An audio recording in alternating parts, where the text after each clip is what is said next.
a hard fight. I think both teams were being really physical, but for us it was more.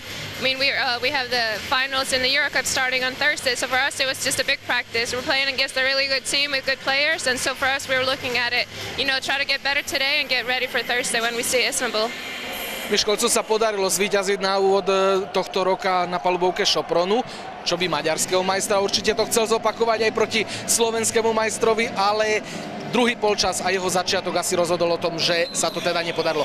Yeah, I think we were able to stay with them in the first half. Second half, I feel like we didn't make any shots, and when you are playing against a team like this, you have to make the shots. And so we didn't get any easy baskets, and our long shots weren't going in, and so it was tough.